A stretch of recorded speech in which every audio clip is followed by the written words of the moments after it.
आचार्य भगवान योगिंदु देव यहां परगत तत्व और स्वागत तत्व दोनों के ध्यान की बात करते हैं और वो कहते हैं कि आर्त ध्यान, रौद्र ध्यान इनको छोड़कर तू परगत तत्व के ध्यान को प्राप्त होता हुआ स्वागत तत्व के ध्यान को प्राप्त कर। आइएगा गाथा देखते हैं। नासज्ञ अभ्यंतरः जे जो जीवहि अशरीरु बाहुडी जम्मिण संभवै पिबहिण जननी खीरु। आचार्य कहते हैं जो नासाग्र पर दृष्टि रखकर अभ्यंतर में शरीर को देखते हैं, वे इस लज्जाजनक जन्म को फिर से धारण नहीं करते और वे माता के दूध का पान नहीं करते। आचार्य कहते हैं कि जो नासिका पर दृष्टि रखकर हम सभी को जन्म लेने के बाद सबसे पहले उनका दर्शन कराया जाता है जो नासाग्र दृष्टि है। कौन कौन है वो? ऐसे जिनेंद्र देव वो पढ़ते हैं ना अपन देव दर्शन स्थिति। छवि बीत रागी नग्न मुद्रा दृष्टि नासा पे धरे कोटि रवि।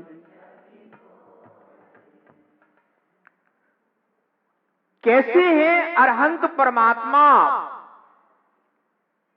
जिनकी दृष्टि नासाग्र है। भोजीव तू सबसे पहले ऐसे अरहंत परमात्मा के स्वरूप को जानकर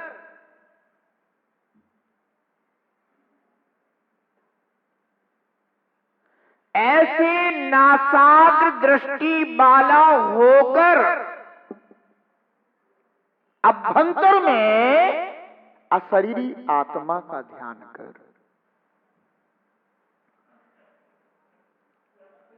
इस जीव का जो संबंध है वह बाह्य पदार्थों से ज्यादा है। अंतरंग अमूर्त पदार्थ से तो ये अपरिचित ही है। एक तो क्या है कि वो अपन को देखने में नहीं आता, इंद्रियों से जानने में नहीं आता। इस कारण से जीव को अपना यह अशरीरी आत्मा बहुत ही कठिन लगता है। तो आचार्य कहते हैं कि अशरीरी आत्मा का ध्यान ही तेरे जन्म मरण का नाश करने वाला प्रधान साधन है। पर मन की चंचलता, इंद्रियों की चंचलता ये कोई कम नहीं होती है।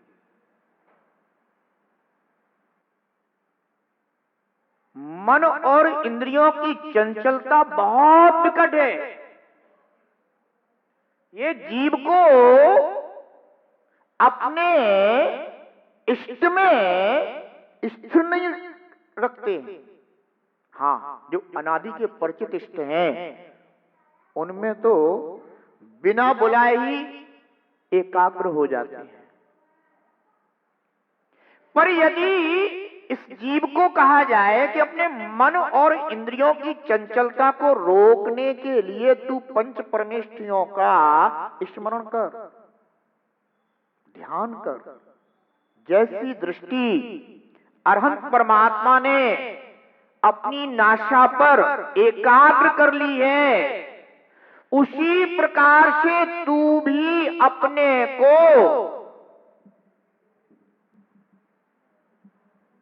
अभ्यास के द्वारा स्थिर कर। बंधु, बहुत से लोग हैं जो ये कहते हैं कि महाराज श्री माला फिरते फिरते भी मन चला जाता है। अब बताइएगा कि इनका मन कितना चंचल है कि माला फिरते फिरते भी इधर उधर घूमने लग जाता है। तो अभ्यास तो करना पड़ेगा ना। जिन्हें अशरीरी आत्मा का 2 घड़ी का ध्यान चाहिए, यद्यपि इस काल में 2 घड़ी का ध्यान नहीं होता है, उत्तम सेनन वालों को ही उत्कृष्ट ध्यान होता है।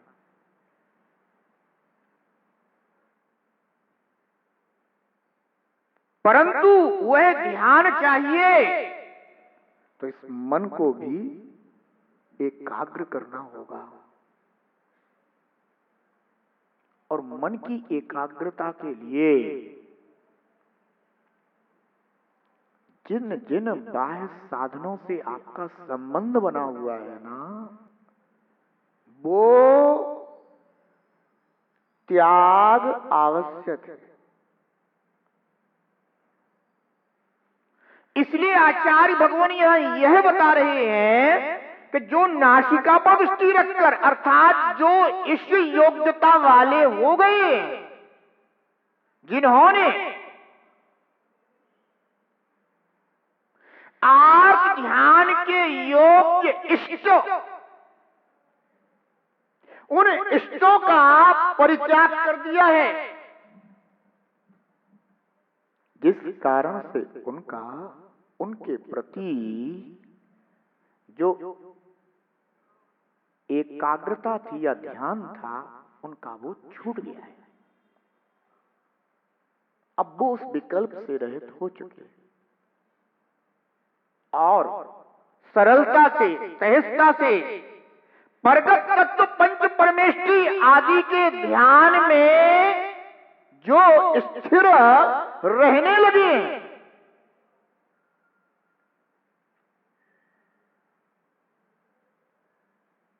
ऐसे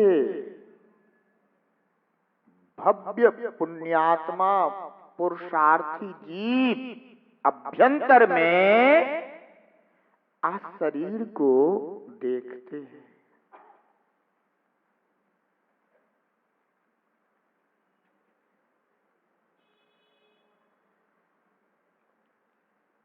उन्हें जो नेत्रों से दिखाई दे रहे हैं, ऐसे पंच परमेष्ठी के ध्यान में स्थिरता आ गई। क्योंकि फिर किसको देखना है? जो नेत्रों से दिखाई नहीं देता, उसको देखना है, उसका अभ्यास करना है। तो आचार्यों कहते हैं कि भोजी, तू पहले जो अनादि से अपने नेत्रों से देखता आया है, जिसका अभ्यास है, जिसको देखने पर तू एकाग्र हो जाता है, तो ऐसे अपने आर्त ध्यान के योग्य इष्ट को त्याग कर धर्म ध्यान के योग्य इष्ट का आश्रय कर उनमें स्थिर हो, तो तुझे इस बात का बोध होगा कि तेरे अंदर स्थिरता कितनी है।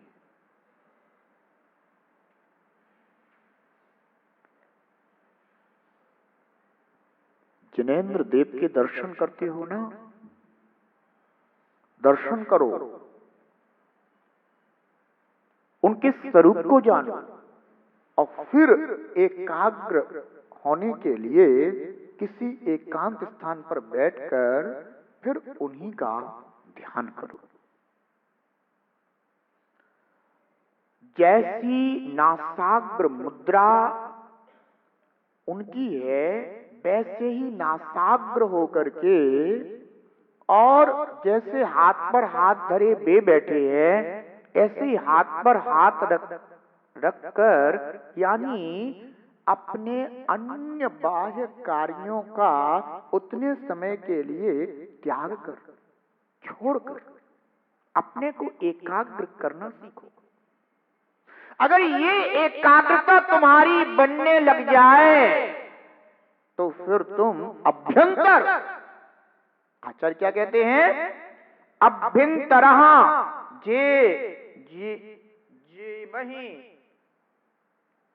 जो वही अशरीर, जो अभ्यंतर अशरीरी ऐसा निज शुद्ध आत्मा है, उसका दर्शन करो।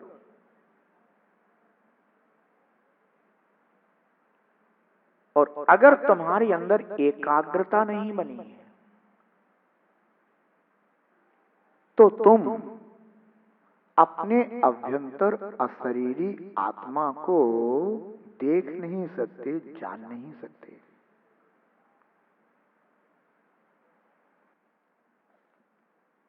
इसलिए जो नासिका पर दृष्टि रखकर,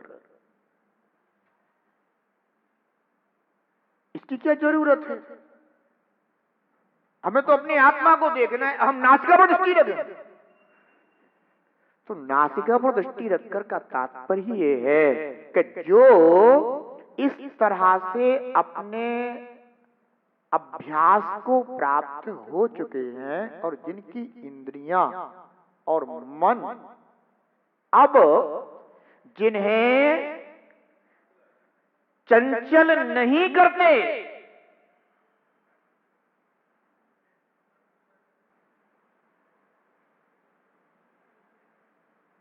ऐसे वो भव्य जीव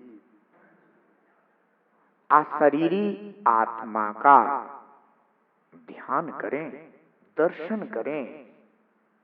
यद्यपि आत्मा का दर्शन नहीं होता है, तो कोई सोचे कि मुझे आत्मा दिखाई देता होगा।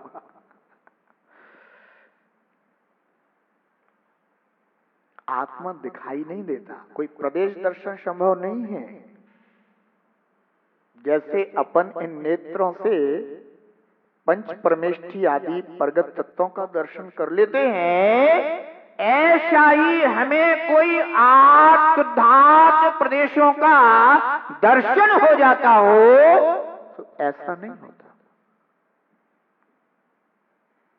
पर अपन अपने स्वरूप से, स्वरूप का आश्रय करके मानो चैतन्य देव का ही दर्शन करते हैं।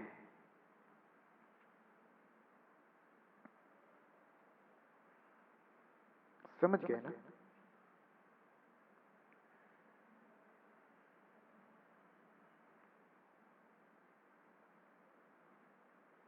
तो करना क्या है? सबसे पहले तो अपने में स्थिरता लाओ,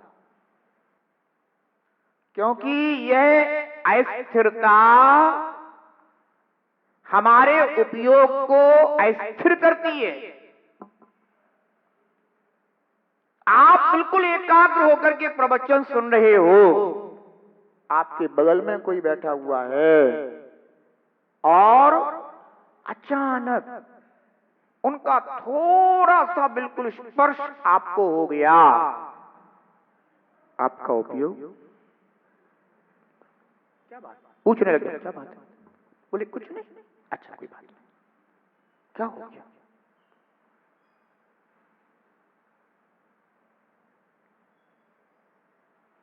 जानते हो, रावण जब बहुरूपी विद्या सिद्ध कर रहा था तो इतनी स्थिरता को प्राप्त था कि अंगद आदि ने उसे कितना विचलित किया, उसको हिलाया डुलाया, माला खींच ली उसके हाथ से, फिर माला पकड़ा दी।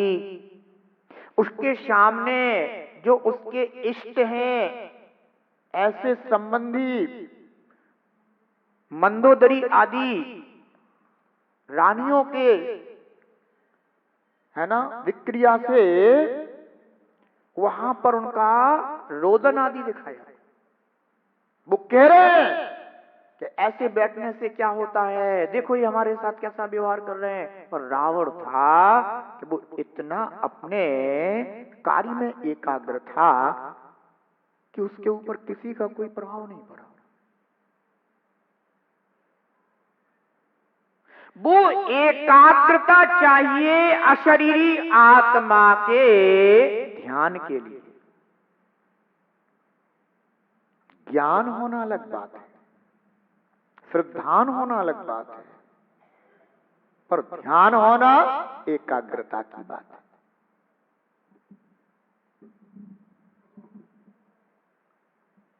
हम जो अपने आत्मा का ज्ञान करते हैं, स्वरूप का ज्ञान करते हैं, उस स्वरूप से हम शुद्ध आत्मा का आश्रय करते हैं। मार्ग तो यही है, मार्ग कोई दूसरा नहीं है, मार्ग तो यही है। परंतु हमें एकाग्र होने का प्रयास करना चाहिए। मात्र ज्ञान ज्ञान ज्ञान ज्ञान ज्ञान ज्ञान, अकेले ज्ञान से फिर कुछ नहीं होगा। यद्यपि ज्ञान के बिना भी कुछ नहीं होता है, क्योंकि जब तक हमें ज्ञान नहीं होगा तो उस ज्ञान में एकाग्रता कैसे आएगी।